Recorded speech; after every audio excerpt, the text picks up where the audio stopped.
Kalau kita kepahitan atau kita benci terlalu lama, itu akan mengundang setan dalam hidup kita.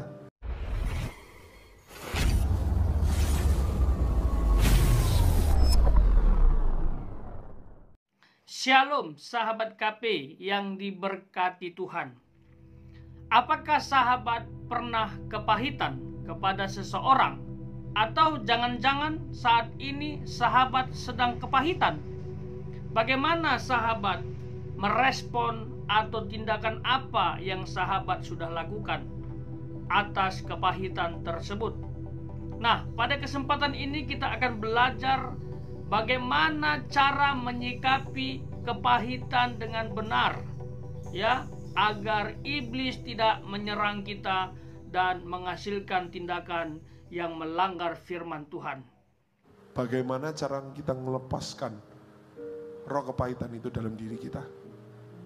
Apa yang upaya yang harus kita, karena kalau kita kepahitan atau kita benci terlalu lama, itu akan mengundang setan dalam hidup kita. Bagaimana Pak Daltoni? Pertama, untuk mengampuni itu adalah keputusan kita. Kedua, kita harus belajar bahwa segala sesuatu itu ada rencana Tuhan. Apapun yang terjelek dalam hidup kita, untuk saat ini kita berkata terjelek. Tapi pada saatnya tiba kita mengerti bahwa itu yang terbaik yang Tuhan berikan. Artinya kita belajar untuk bersyukur apa yang terjadi atas hidup kita, untuk menerima hidup kita apa adanya. Dan yang ketiga, banyak nyanyi muji Tuhan. Ada satu hal yang saya masih belajar ya, yaitu apa? Kita harus belajar menerima apa adanya. Dan bersyukur bahwa segala sesuatu yang terjelek yang kita alami itu pun pasti ada rencana Tuhan yang terbaik. Indah pada waktunya.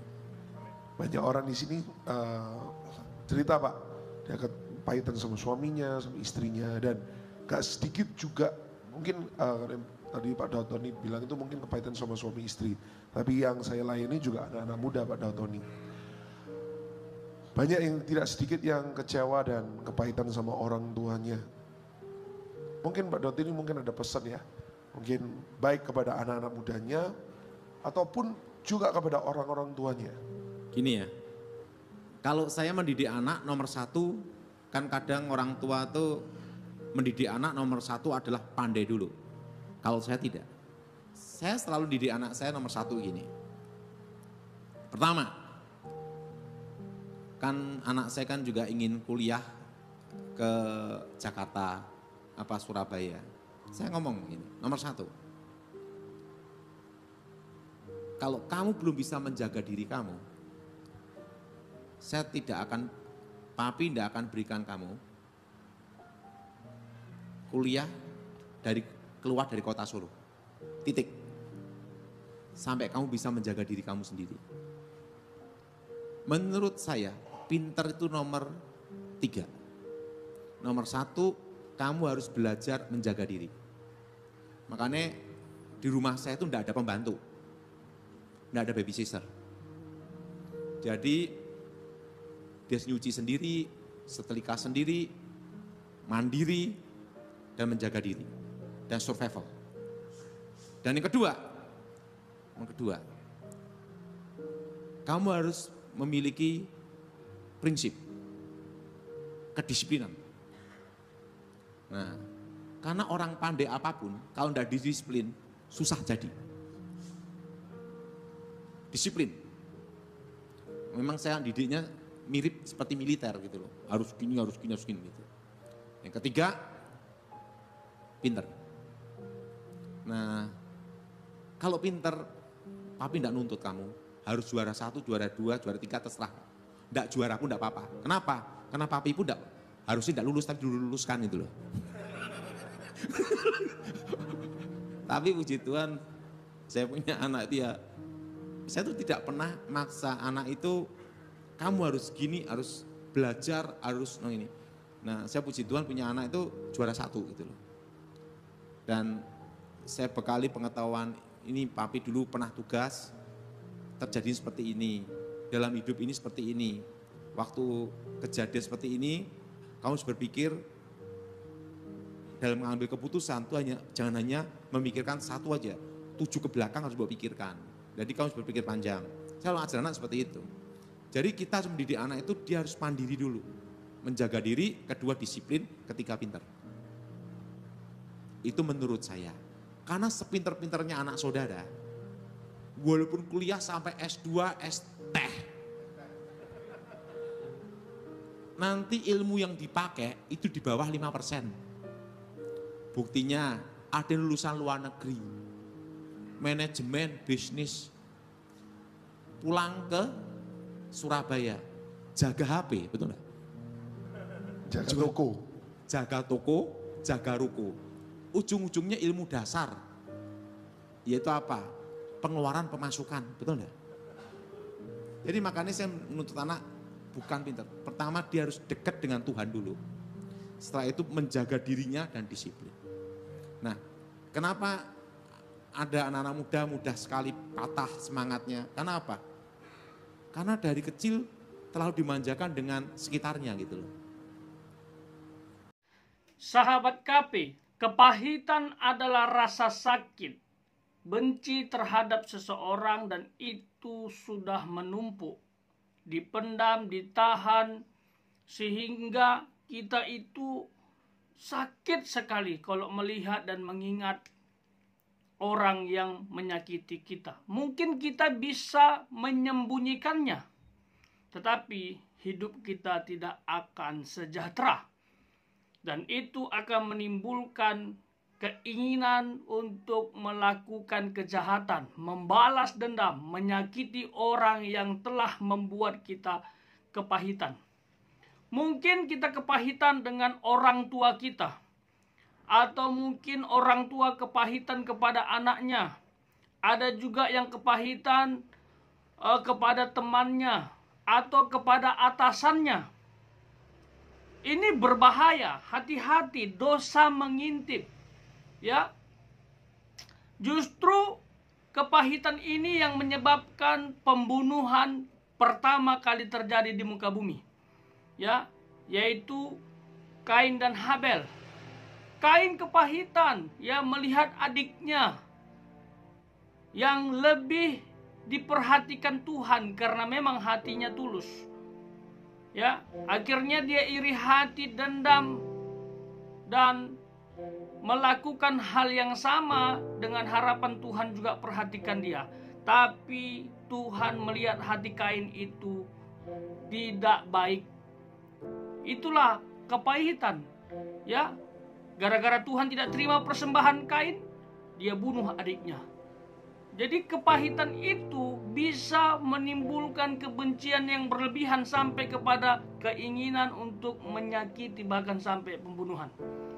Ya, banyak di berita seorang anak membunuh orang tuanya, orang tua membunuh anaknya, seseorang membunuh temannya, lalu ada juga membunuh majikannya, membunuh bosnya, membunuh orang terdekatnya, pacarnya, dan lain sebagainya. Itu karena kepahitan yang sudah bertumpuk-tumpuk. Jadi jangan pelihara kepahitan di dalam diri kita.